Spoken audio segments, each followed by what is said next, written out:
घटिया घटिया घटिया घटिया घटिया घटिया मजाक। देश के प्रधानमंत्री का किसी भी स्तर पर और खास करके देश के प्रधानमंत्री जब विदेश के दौरे पर हों तो प्रधानमंत्री के बारे में इस तरह की भाषा का प्रयोग किसी भी राजनीतिक दल के लिए और किसी भी देश के प्रधानमंत्री के लिए उचित नहीं। ये नहीं है कि वो जाति किसका है, प्रश्न ये है कि वो क्रिमिनल है कि नहीं है।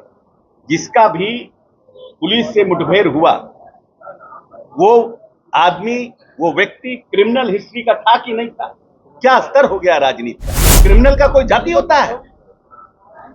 क्रिमिनल का तो सबसे बड़ा जाति क्रिमिनल होता है। क्रिमिनल का कौन सा जाति होता है? क्रिमिनल को जाति पूछ करके मारता है किसी को या एक्ट करता है? नमस्कार, आपके न्यूज पॉइंट नेशन पर मैं आपके साथ अभिजीत सिंह। भारत के प्रधानमंत्री नरेंद्र मोदी पर लोकसभा के नेता प्रतिपक्ष राहुल गांधी ने जोरदार हमला किया है और गद्दार बता रहे हैं, जिसको लेकर बिहार सरकार के मंत्री अशोक चौधरी ने सीधा घटिया बता दिया है और कह रहे हैं कि घटिया इस तरह की बात है वो कर रहे हैं। और वहीं बिहार के नेता प्रतिपक्ष तेजस्वी यादव भी सवाल खड़े कर रहे हैं गृह विभाग पर और कह रहे हैं कि एक जाति को देखकर इनकाउंटर है वो बिहार में किया जा रहा है। इसको लेकर भी मंत्री अशोक चौधरी क्या कुछ कह रहे हैं, छोड़ जाते हैं उनके तमाम बयानों के साथ। क्या मजाक बना हुआ है?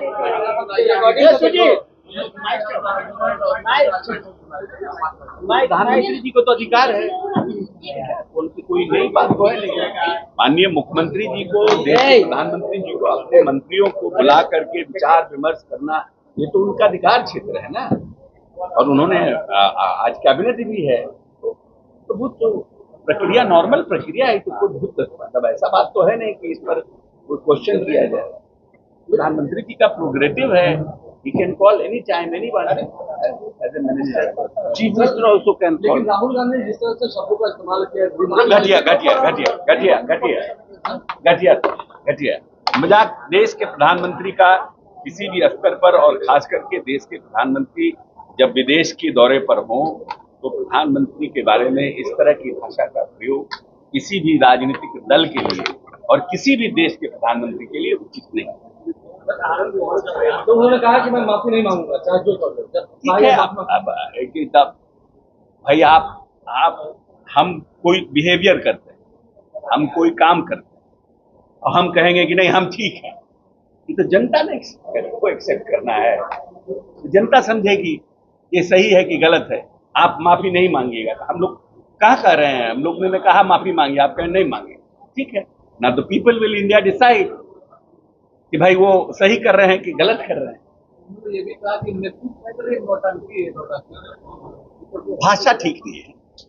हम राजनीतिक दल, हम देखिए हिंदी के शब्दकोश में मैं बार बार कहता हूं इतनी शब्दावली है जिसमें अपने घोर से घोर विरोधी के लिए कड़े से कड़े शब्दों का आप प्रयोग कर सकते हैं, लेकिन जिस भाषा का प्रयोग आपके खुद के लिए अच्छा नहीं है दूसरों के लिए उपयोग नहीं करना चाहिए, खास करके राजनीतिक और सार्वजनिक जीवन। लेकिन सर ये कहा जा रहा है कि देश पर एक बड़ा संकट आ रहा है, लोग आर्थिक संकट आएगा देश पर। राहुल गांधी कह रहे थे अभी लोग रोएंगे। नहीं, हमारे देश के प्रधानमंत्री जी ने कहा कि आर्थिक संकट आ रहा है। हमारे देश के वित्त मंत्री ने कहा आर्थिक संकट आ रहा है। हमारे आरबीआई के गवर्नर ने कहा कि आर्थिक संकट आ रहा है। हमारे भारत के किसी आर्थिक जो जानकार हैं उन्होंने ऐसा कहा कि आर्थिक संकट आने वाला है। परिस्थितियां बदली हैं क्योंकि ये सब लोग जानते हैं कि जब से हमारा ये वॉर शुरू हुआ है, मिडिल ईस्ट वॉर में, हमें कच्चे तेल की जो सप्लाई है उसमें हमें परेशानी हो रही। इट इज नॉट कि हमारा सिर्फ हिंदुस्तान को परेशानी हो रही, वर्ल्ड वाइड ये परेशानी है। हॉर्मुज़ को जिस तरह से एक तरफ अमेरिका और एक तरफ ईरान ने घेर के रखा हुआ है, सप्लाई चेन जो है वो डिमांड और सप्लाई का फर्क है, तो निश्चित रूप से हमें महंगा तेल मिल रहा है। तो जो हमारा फॉरेन कैपेसिटी है, जो फॉरेन हमारा उसको बोलते हैं रिजर्व है, वो रिजर्व हमारा घट रहा है। तो उसके लिए प्रधानमंत्री जी ने कहा है कि डीजल पेट्रोल पर कम खर्च हो, जनता से अपील की है। तो बहुत अच्छी बात है कि उन्होंने अवेयर किया, सेंसिटाइज किया। उन्होंने कहा फॉरेन ट्रिप कम करिए जिससे कि हमारा फॉरेन करेंसी जो है कम खर्च हो। अब इसको आप आर्थिक संकट से देख के जोड़ रहे हैं और आप बोल रहे हैं कि देश में आप देश की जनता को डराना चाह रहे हैं। आपने कहा कि गोल्ड कम खरीदिए, इसलिए कि जब आप गोल्ड खरीदते हैं तो हमारा फॉरेन करेंसी जाता है। तो सिंपल उन्होंने स्टेट शब्दों में प्रधानमंत्री जी ने सेंसिटाइज किया।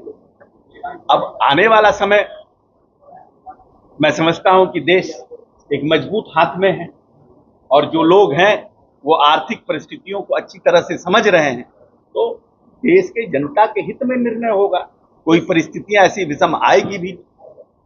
एक सवाल से बिहार में विपक्ष ऐसा कह रहा है कि जाति देश का एनकाउंटर किया जा रहा है, कि एक जाति को देश का टारगेट किया जा रहा है, एक जाति को टारगेट किया जा रहा है और उसको मारा जा रहा है। Is that person is a criminal or not? Is that person is a criminal or not? So you want to protect a special caste just because he is a criminal? प्रश्न ये नहीं है कि वो जाति किसका है, प्रश्न ये है कि वो क्रिमिनल है कि नहीं है।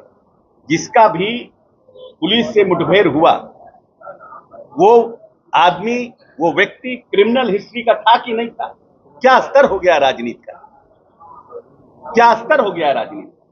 अब क्रिमिनल को भी अगर कोई मारा जा रहा है इनकाउंटर में या पुलिस मुठभेड़ में करिए तो उसको कह रहे हैं जाति मार रहा है। क्रिमिनल का कोई जाति होता है? क्रिमिनल का तो सबसे बड़ा जाति क्रिमिनल होता है। क्रिमिनल का कौन सा जाति होता है? क्रिमिनल को जाति पूछ करके मारता है किसी को या एक्ट करता है?